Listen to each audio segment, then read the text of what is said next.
benim için her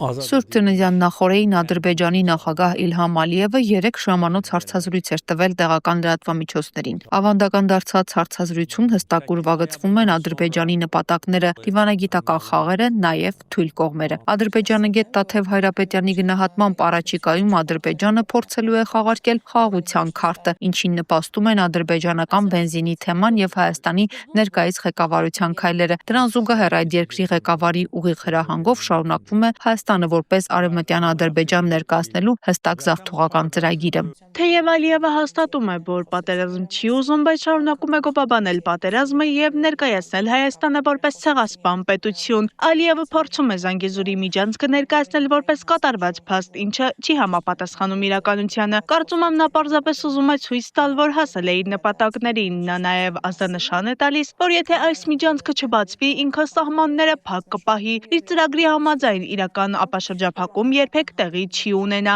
Ալիևը փորձում է Հայաստան ներկայացնել որպես Ռուսաստանի դաշնակից, որը ենթադրաբար օգնում է խուսափել պատժամիջոցներից։ Զավեշտն այն է, որ հենց Ադրբեջանն է այդպես անում ու բոլորին, հատկապես ԵՄ անդամ երկրներին դա շատ լավ հայտնի է։ Ծավալուն հարցազրույցում այս անգամ եւս չի անտեսվել 2020 թվականին Արցախում տեղի ունեցած պատերազմը, ինչը միանգամայն պարզ է։ Չլիներ 44-օրյա պատերազմում ադրբեջանական հաղթանակը, Բաքուն չեր ունենա տարածաշրջանային եւ աշխարհաքաղաքական զարգացումներում այն դերակատարումը, որն այսօր ունի։ Ալիևը բառացիորեն խոստովանել է, որ 2020 թվականի սեպտեմբերի 27-ի պատերազմը հենց Ադրբեջանն է սկսել, որին նախորդել է նախապատրաստական որոշակի ժամանակահատված։ Bakı'nın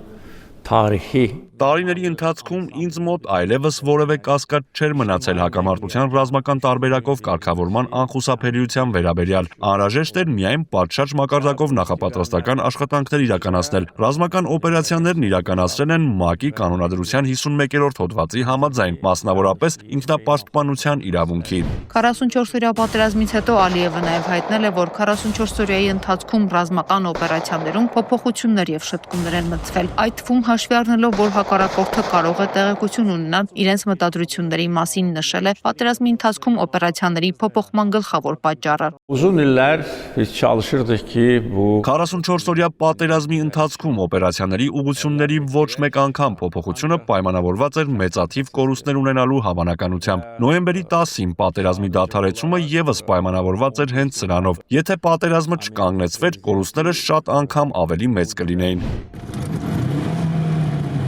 Սա ասվում է այն դեպքում, երբ հայկական բանակը միայնակ էր 44-օրյա պատերազմում, իսկ Ադրբեջանն ուներ Թուրքիայի լիակատար, նաև Պակիստանի, ռազմատեխնիկական առումով նաև Իսրայելի աջակցությունը։ Անցած տարի էլ մեկ այլ առիթով Ալիևն ասել էր, որ 2020 թվականի 44-օրյա պատերազմին եւ 2023 թվականի սեպտեմբերի 19-ից 20-ի հակաահաբեկչական գործողությունների ժամանակ միասին վերցրած ավելի քան 3000 զոհ է տվել Ադրբեջանը։ Չի բացառվում, որ Ադրբեջանի իշխանությունները 44-օրյայում իրենց զոհերի թիվը թաքցնում են չհաշված պատերազմում սիրիացի վարձկանների եւ թուրք զինվորների շրջանում զոհերի թիվը։ Անդրադառնալով Վաշինգտոնյան պայմանավորվածություններին, Ալիևը վստահություն է հայտնում Զանգեզուրի միջանցքը կբացվի, որն ըստ նրա այլևս լուծված հարց է։ Նաեւ այն պատճառով, որ պայմանավորվածությունների ներքո ԱՄՆ նախագահի ստորագրությունն է, Ալիևի կարծիքով հարցից խուսափելը Հայաստանի համար ինքնասպանություն կլինի։ Զանգեզուրի միջանցքը կբացվի, այն կարող է այլ կերպ կոչվել, բայց դրանից էությունը չի փոխվում։ Հայաստանի հետ հարաբերությունների կարգավորման գործընթացում անհրաժեշտ բոլոր հարցերը լուծվել են այնպես, ինչպես մենք ենք ցանկանում։ Կշահի նաև հայկական կողմը, Հայաստանը դուրս կգա ներկայիս փակուղուց, ճանապարհները կբացվեն Ադրբեջանի եւ Հայաստանի, Թուրքիայի եւ Հայաստանի միջև։ Հայաստանը Նախիջևանի միջոցով հասանելիություն կստանա Իրանի երկաթուղիներին, իսկ Ադրբեջանով Ռուսաստանին։ Այստեղ առնվազն տնտեսական առումով պարտվող կողմ չպետք է լինի։ Եթե ինչ-որ մեկն իրեն քաղաքականապես պարտված է համարում, դա նրանց խնդիրն է, բայց եթե բոլորը պրագմատիզմով մոտենան այս հարցին, կկարողանան տեսնել օգուտներն իրենց համար։ Ռուս քաղաքական վերլուծաբան Սերգեյ Մարկեդոնովը Ալիևի տարվա առաջին հարցազրույցի եւ Վենեսուելայի նախագահի գերեվարման օպերացիայի միջև անուղղակի ակնհայտ կապ է տեսնում։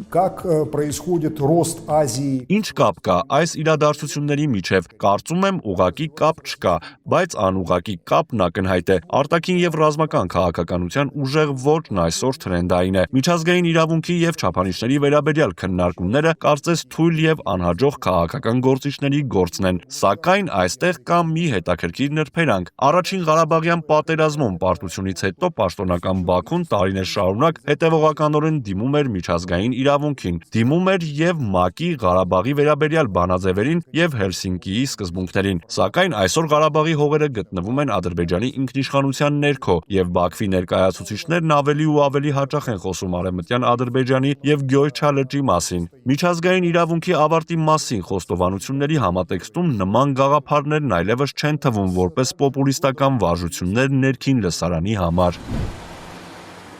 Վերլուծաբանը եզրակացնում է, Ադրբեջանը ներկայանում է որպես ժամանակակից աշխարհի իրականություններն ընդունող երկիր, որտեղ ճշմարտությունն ուժ է, իսկ ուժը սեփական ռեսուրսների եւ հնարավորությունների ուշադիր քննարկման մեջ է։ Ռիտա Ղազարյան, Վարդգես Հովհաննիսյան, TV News։